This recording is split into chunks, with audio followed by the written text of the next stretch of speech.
Welcome to Tyrannus Hall, a grace-filled space to have a conversation about the missional mandate of the Canadian Reformed Churches.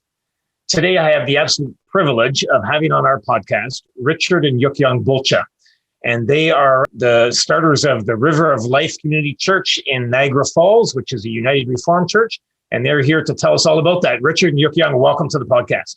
Oh, it's good to be here. So my co-host, Bill DeYoung, might jump in at any moment. He's running a little bit late. So, if he comes in, we'll allow him to be on part of this conversation. You both are no strangers to the Canadian Reformed Church community. We in the Canadian Reformed Churches actually inherit a bunch of things that you guys were involved in, including starting Faith Works and starting Streetlight Ministries. And now you're working in Niagara Falls with the River of Life Church or the River of Life Ministry.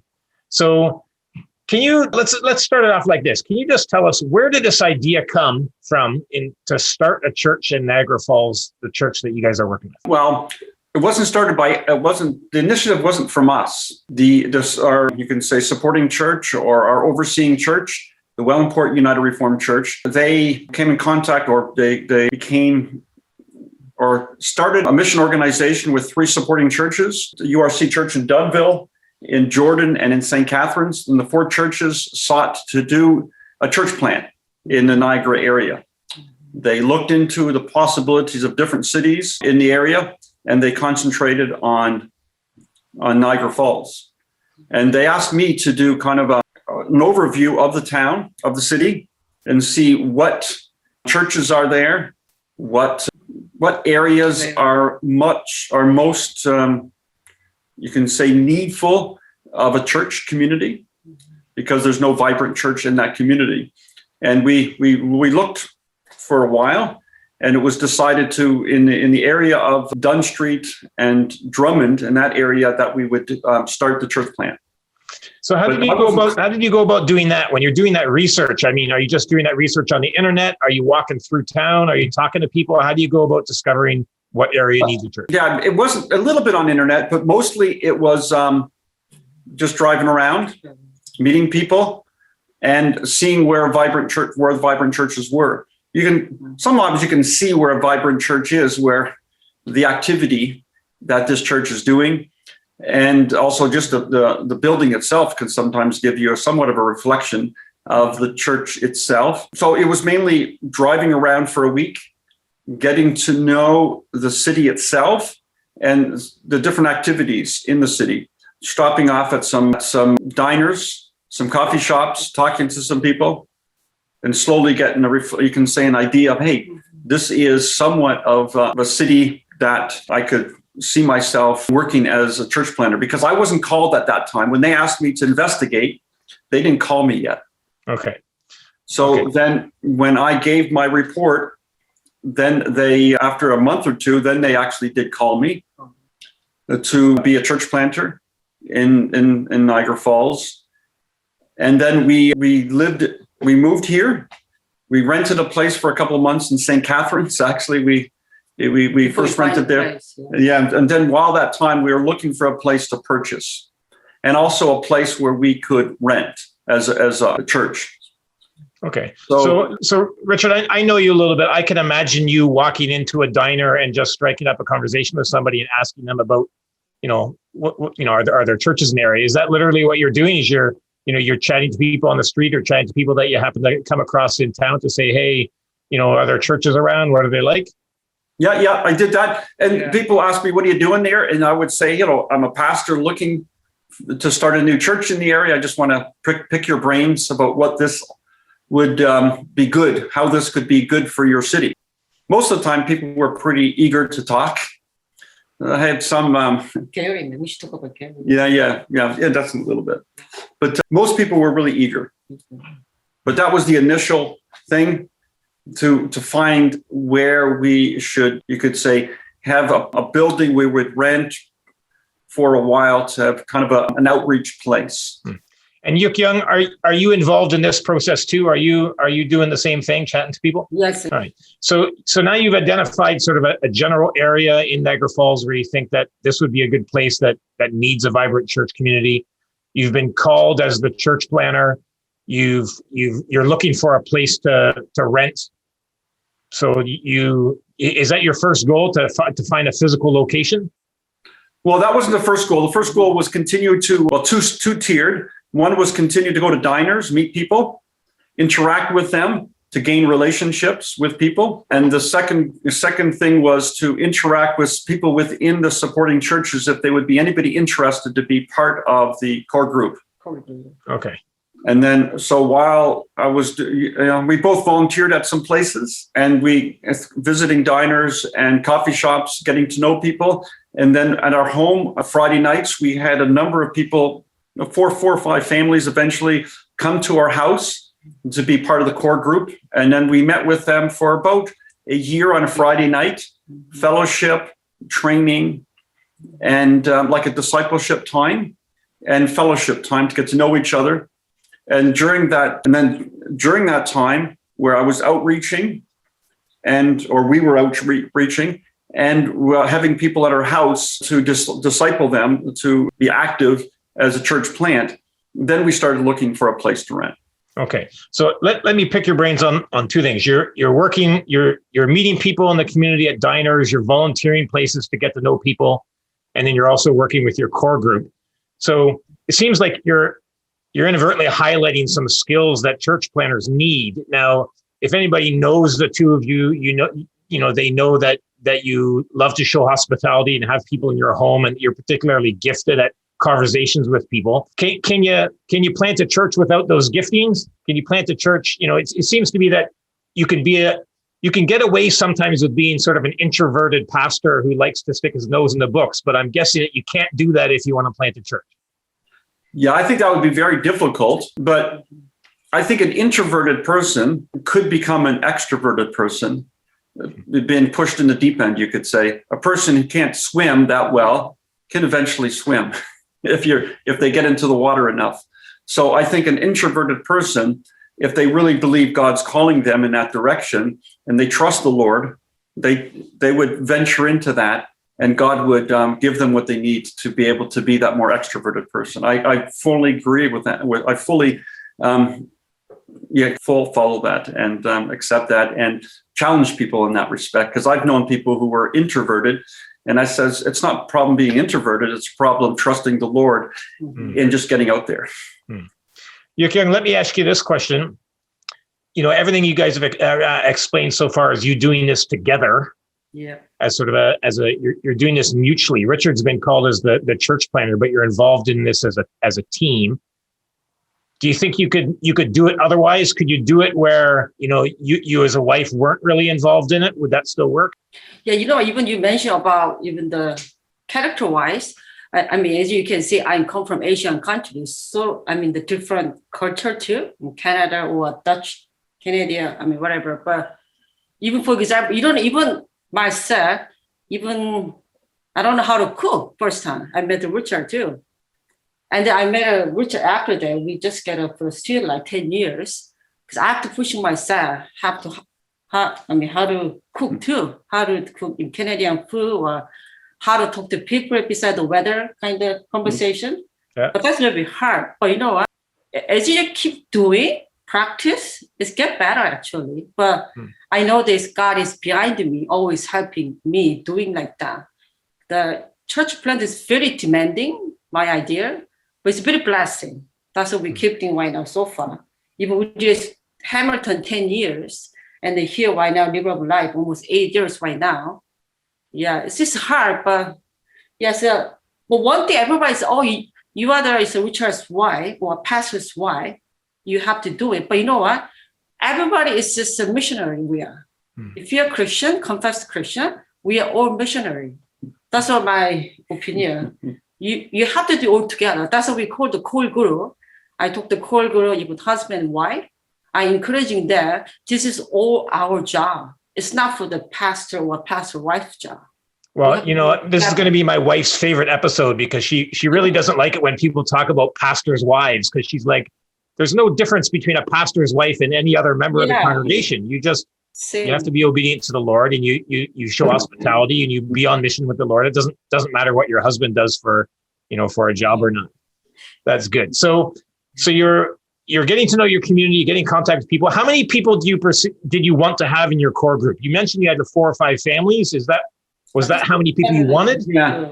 Yeah. We at the beginning, it's when we opened our building rental space, when we got it started, I think we had 6 families.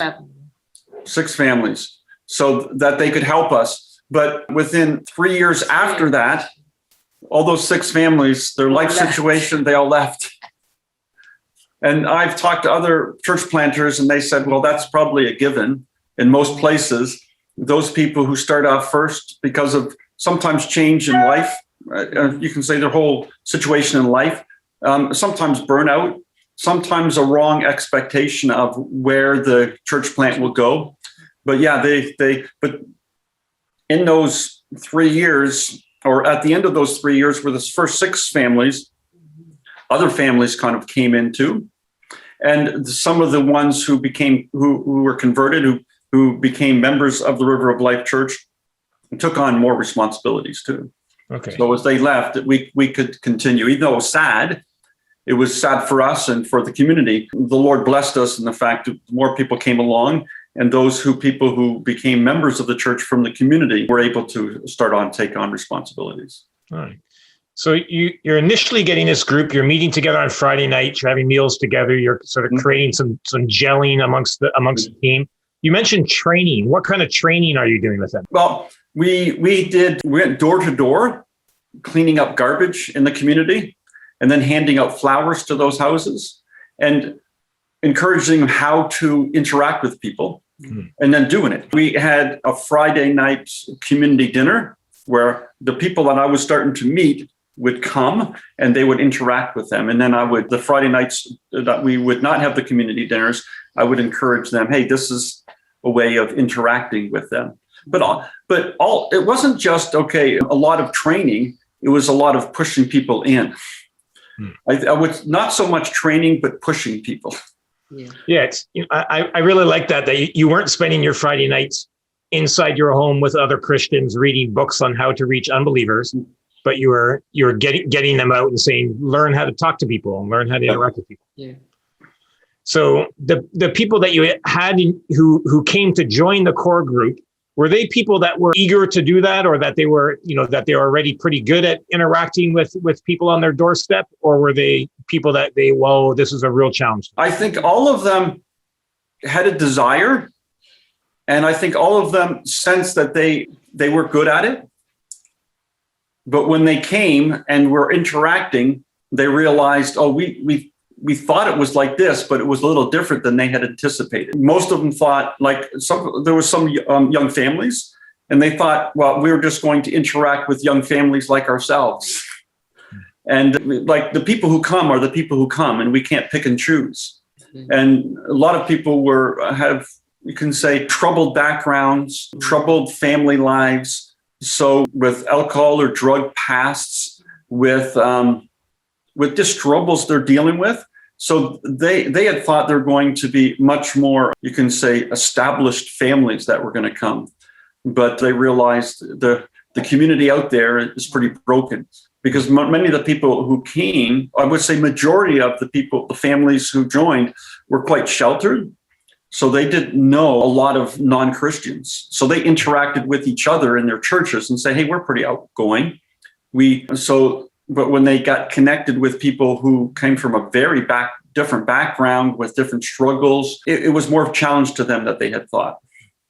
All right. So you've got this core group that you're training, you're pushing, you get more and more contacts within the community. What's your next step? Where do you go from there? Well, yeah, because a number of the people who I was interacting with and who came to the community dinners, and that we got to meet, handing out flowers and picking up garbage. We asked one time to have an initial service. It wasn't on a Sunday; it was on a Saturday. Okay. And we just invited. This is going to the new building's opening. It was a rental space on a strip mall, as small as 1,300 or 1,200 square feet. So pretty small, with one washroom.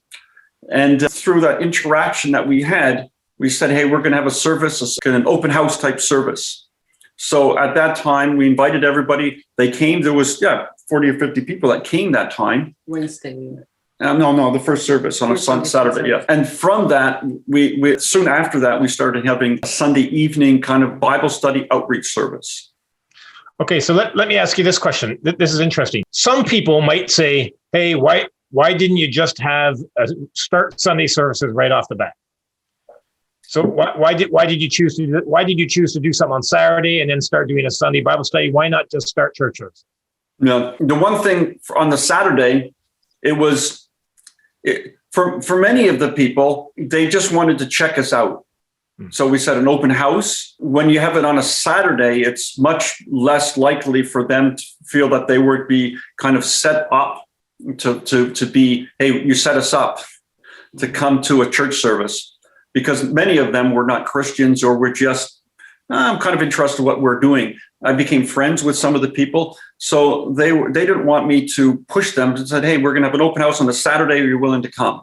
I'm going to have a short service. I'm going to tell who we are as a new church community. Would you be willing to come? So they were willing to come for that. And then for the Sunday services, why we didn't have that right away, like we had a Sunday evening kind of more like Bible study, where we would invite people to come with their questions, because the core group people, they came from churches. They were still going to their churches during the daytime, like some come from different churches. But then at Sunday evening, we said, okay, we're going to have an outreach kind of Bible study. And we hope that this would slowly develop into a type of service, because it wasn't for the core group people that we were doing this. We're for people that I had and we had interacted with through these different outreaches, so that they would come to something where we could explain the gospel and deal with some questions, and also have fellowship. Fellowship was always a very big, you can say, part of it. So the fellowship meal, like Sunday evening, we had snacks and something to drink, tea and coffee. So that socializing aspect was very important too.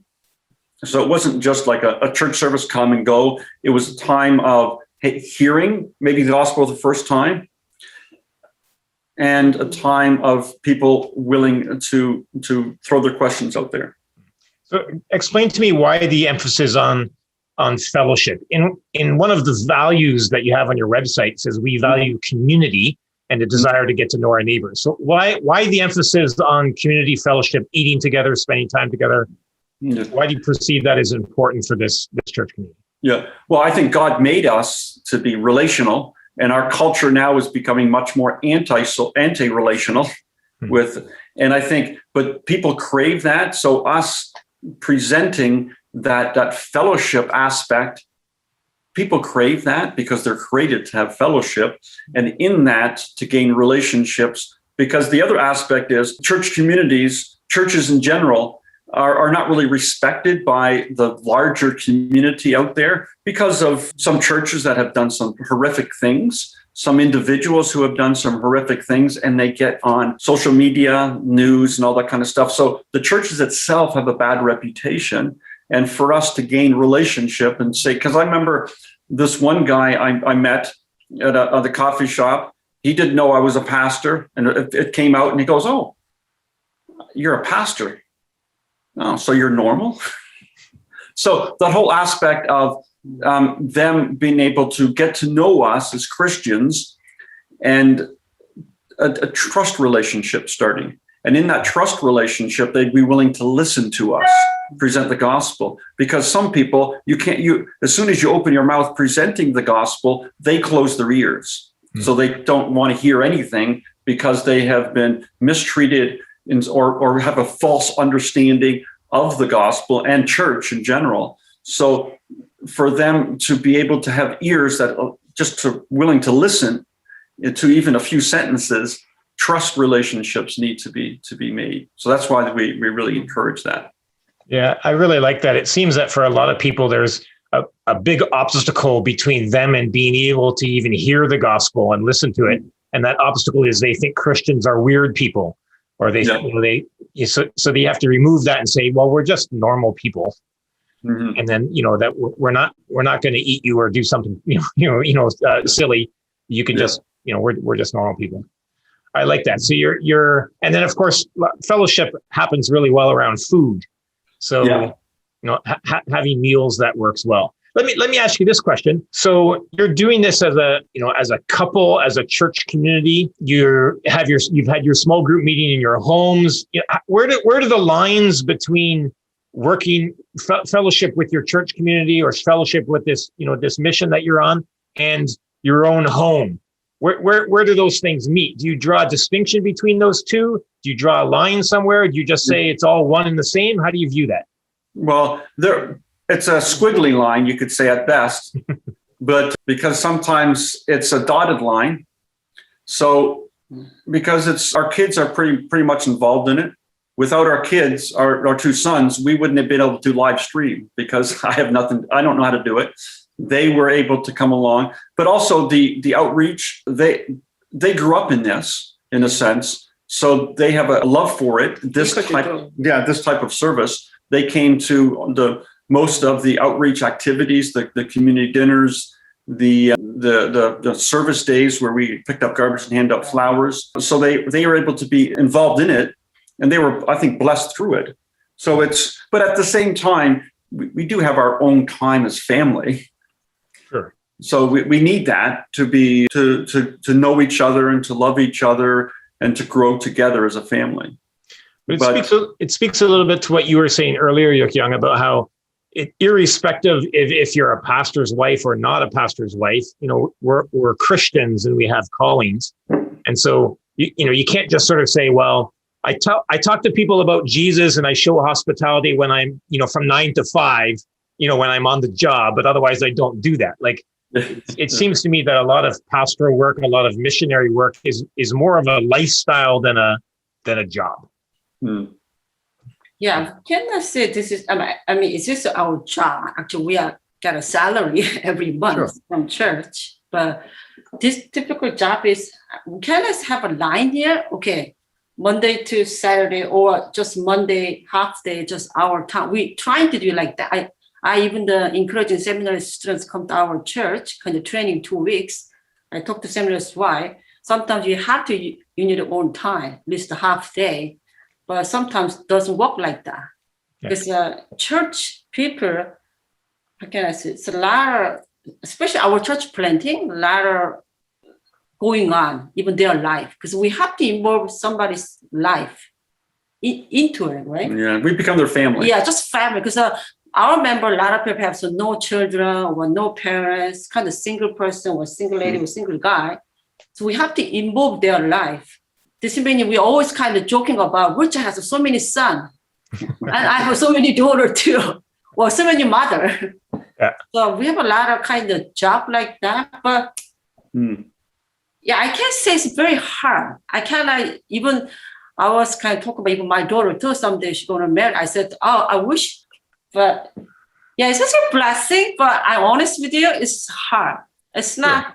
I said to them, you can do it too. You can do even church planting, whatever, pastor's wife job, but it's not easy, but you always kind of trust in God. God is always behind you, behind me, or behind my heart. You're always helping through. Because we have a lot of, hard time go through in the Streetlight or even here, River of Life. Always God with us, helping through all the time. That's really encouraging because it can be easy for people to be like, oh, Richard and Yukyung, they just, their personalities is just so suited to that. We are very normal. Actually, I'm very simple.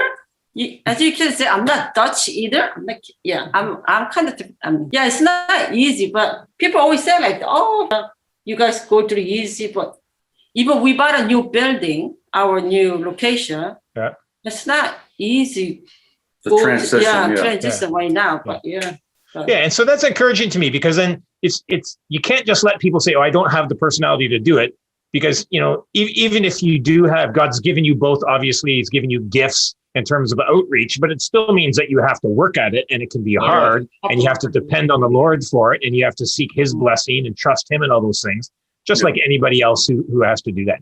Let's talk a little bit about then you're meeting on Sunday nights for a Bible study. what's the next step after that? When do you get to starting worship services, for instance? Yeah, once there was a group of people that were eager, in a sense, from the community, that they're regular, they're growing in faith, they have a desire to become part of a church. Then we started having, like our evening Bible study, you can say warped into a service. It slowly developed into a service. And then after a while, we said, hey, you know what, these people, they're coming a Sunday night. We want them to be able to just not have a Sunday night thing, but this would be a Sunday thing of worship. Mm-hmm. So then we had 10 o'clock, 6 o'clock, and then we did 10:30 or 11 o'clock, and we changed times.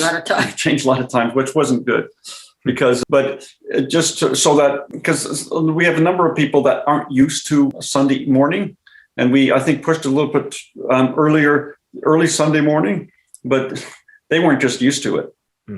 So that we made it a little bit later, and then we want to say, hey, you know what's the best if we have not too far apart the worship services, so that they're there the whole day with us. So we had a meal between. Yeah. So it took a few years for that to happen.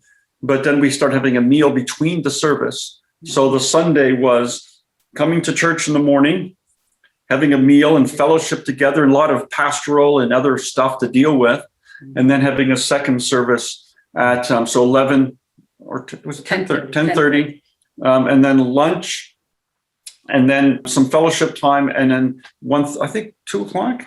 We 4:30, and we changed to 2:30. Yeah, 2:30. So that we'd have time of fellowship, because it was too long at first, and we brought us, you know what, people are exhausted before the second service. So we brought it together, but it was a great time of fellowship, getting to know each other, both those from, you can say, the community, those from our like supporting churches, the core group. They got to know each other really well through that. But it's kind of slowly moved into that. And we sometimes felt maybe we didn't go it quick enough. Sometimes we felt we were doing it too quick. So it's a kind of a balance, and you can't say one, like, we did it this way, so the next church plant has to do it the same way. No, in that way, it sounds like it's this organic process, but you're always trying to think about what's going to be best for the people in the community that are coming. Yes. What's going to work best, and being willing to adapt and change so that you serve them well. Yep. And encourage the core group people to think that way too.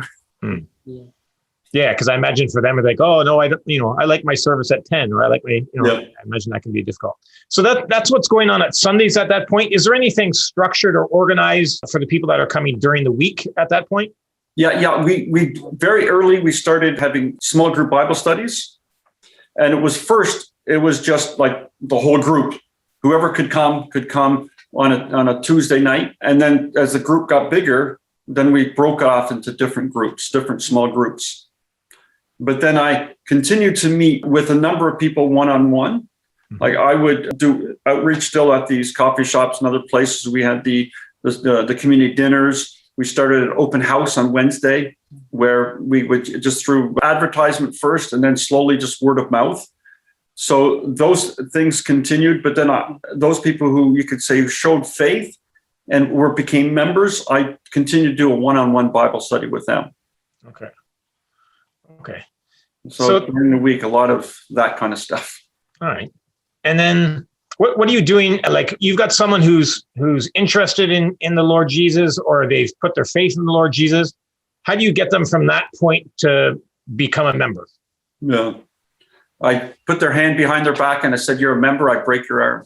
It doesn't work very effective. Through those people who are regular coming, and then I don't push them, but through the Bible studies, through the group Bible study, like the individual Bible studies, the group Bible studies, the services, slowly they see that they are kind of belonging. And as they feel that they're starting to belong, I ask them, are you willing to commit to this belonging?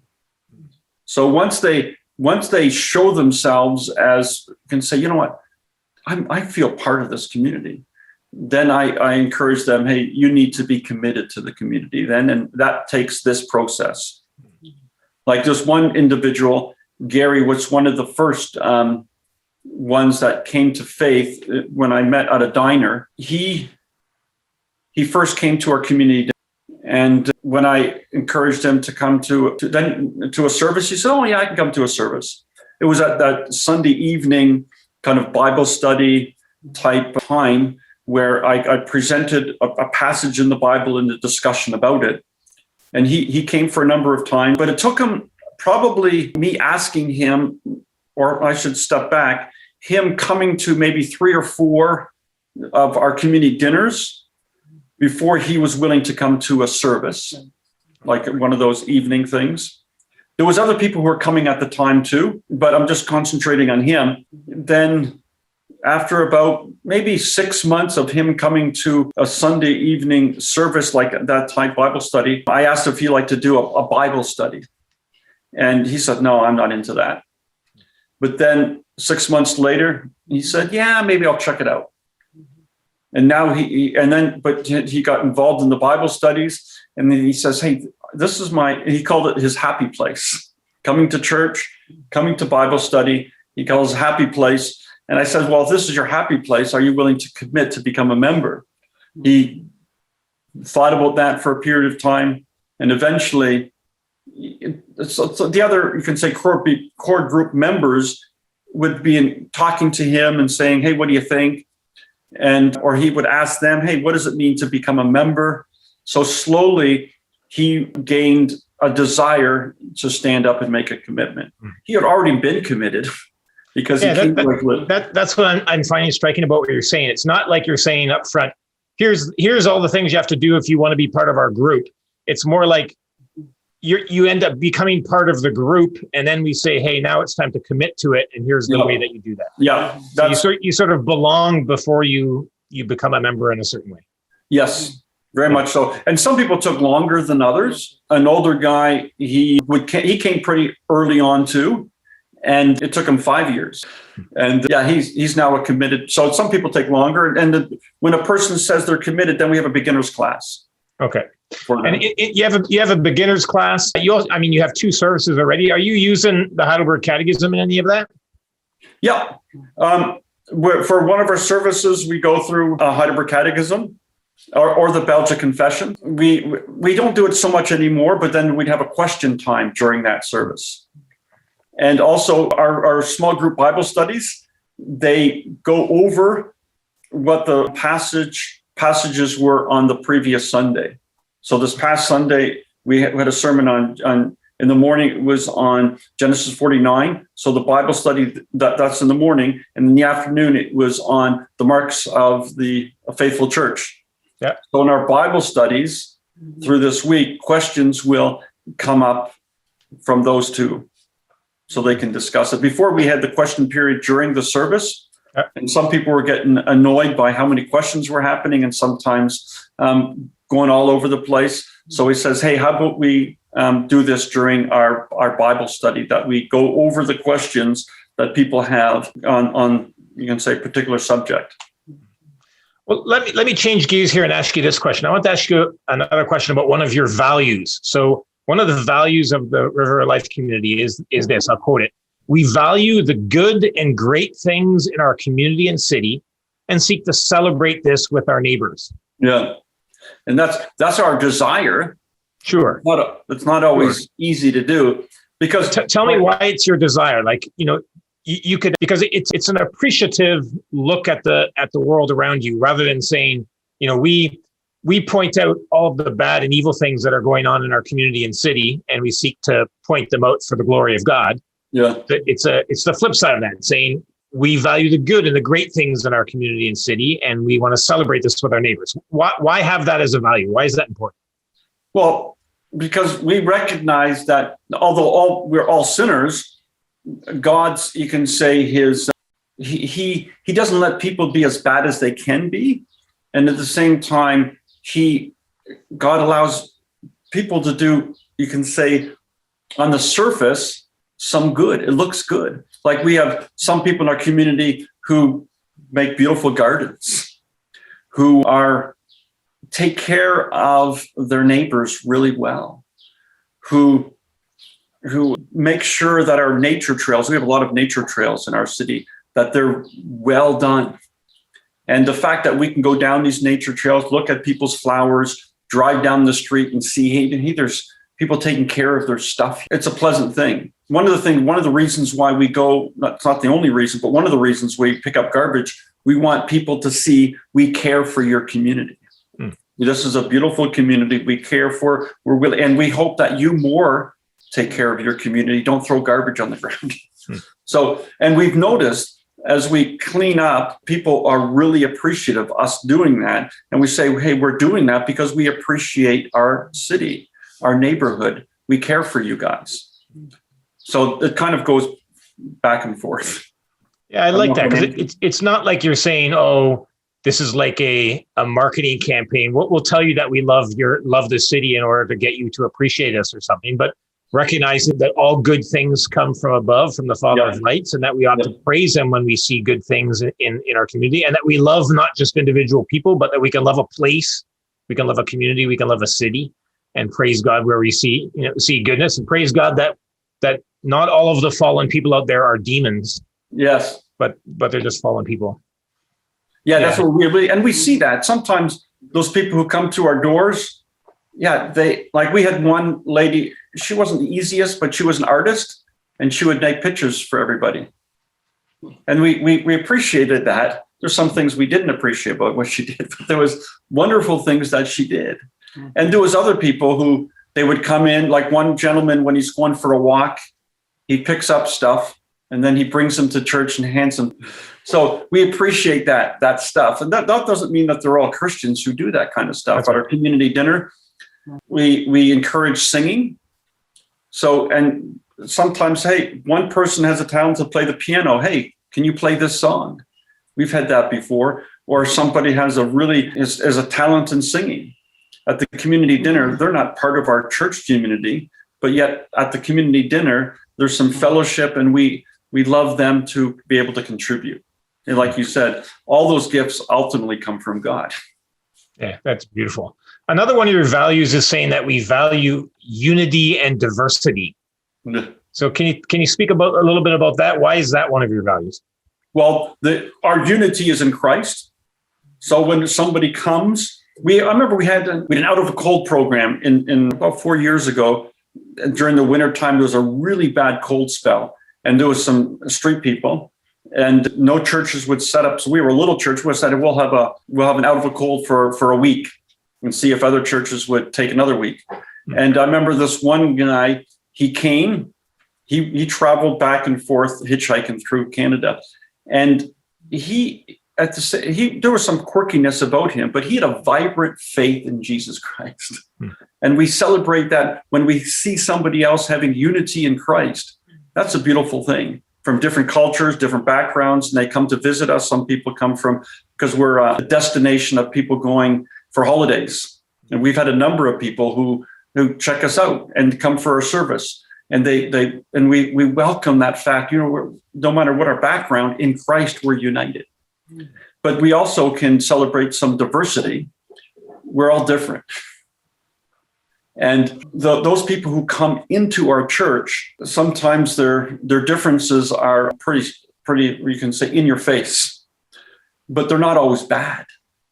Sometimes they're beautiful things that they're different, and their questions, their interaction with us, like this one man, Gary, that I told you about, he is basically the most extroverted person you meet. When somebody comes into our door, he right away communicates with them. I remember one person, they came to visit from one of the supporting churches, and they were wearing suit and tie.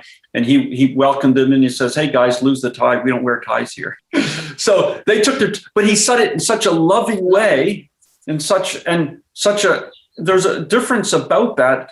And he said, you know what, we have people who come from off the street here. We don't want you that they would think that you're maybe somebody from the government or somebody who is looking at them in an improper way because you're wearing a suit, because that's what they associate people with, ties and suits. So he did it in a proper way, but he cared for the community because, hey, we're a diverse community here. That's why I always said to my husband, to even people, we kind of puzzle piece. Everybody kind of individual puzzle piece. We all get together. Now it's a beautiful picture. That's what our church, yeah. We're all different background, different nationality or different, or So, but kind of puzzle piece. Very click very nicely.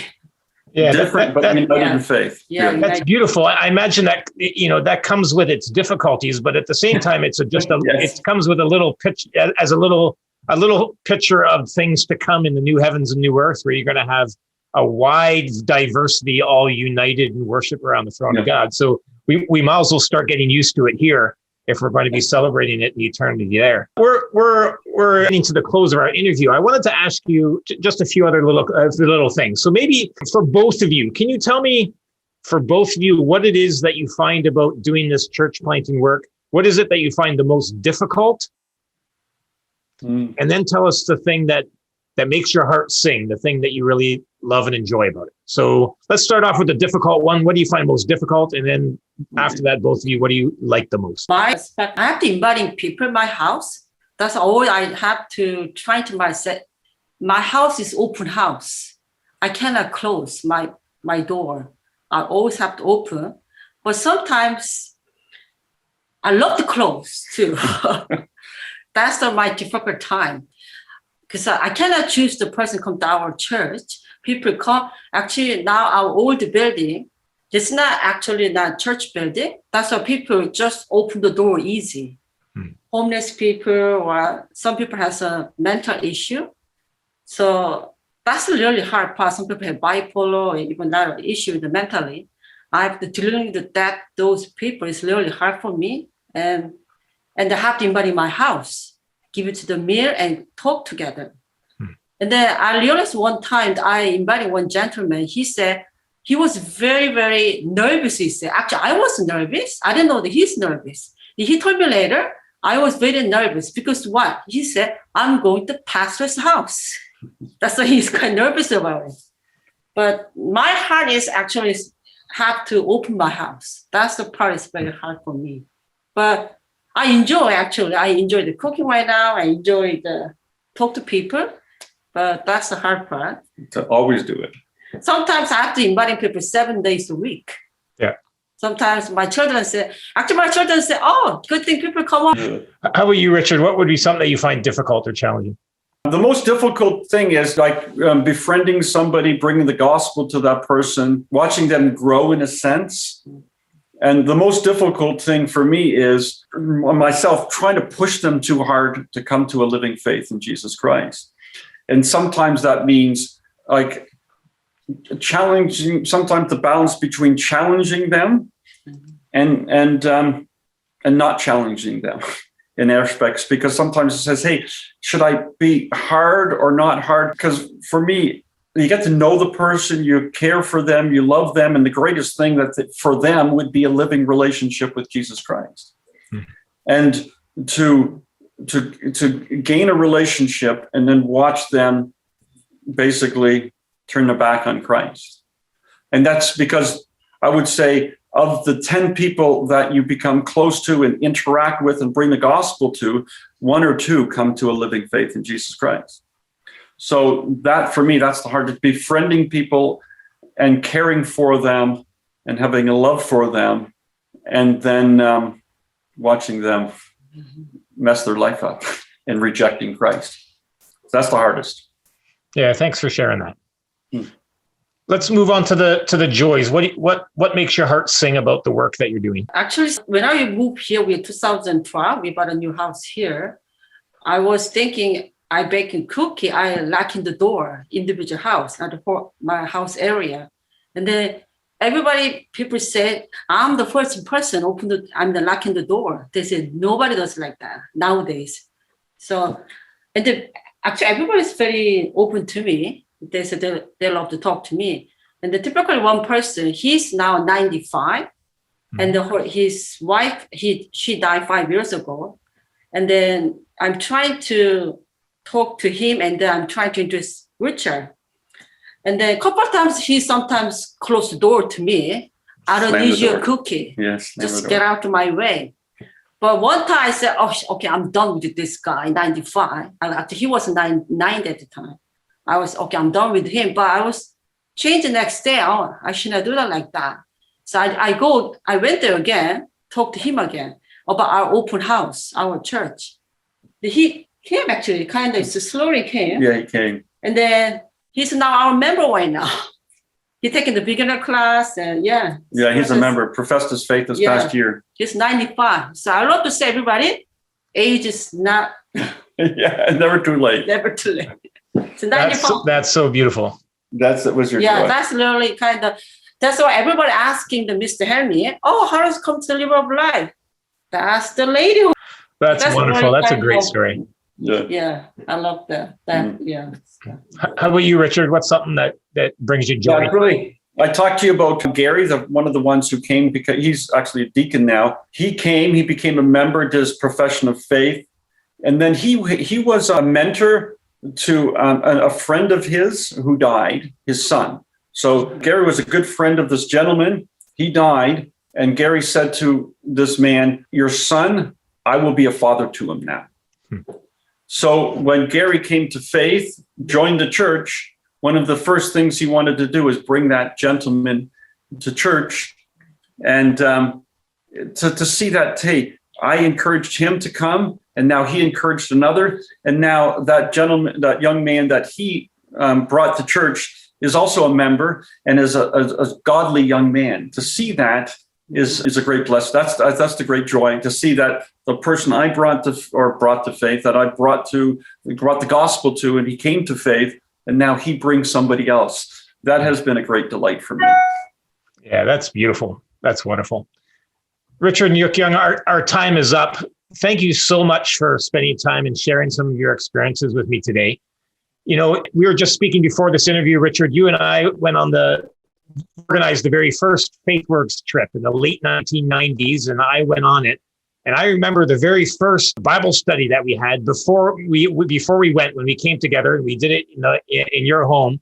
And you read that text from the Gospels that speaks about how we're only unworthy servants doing our duty. So yeah, and that stuck with me for all these years. So thank you very, very much for being faithful servants of Jesus Christ and doing your duty and sharing some of that experience with us today. Thank you so much.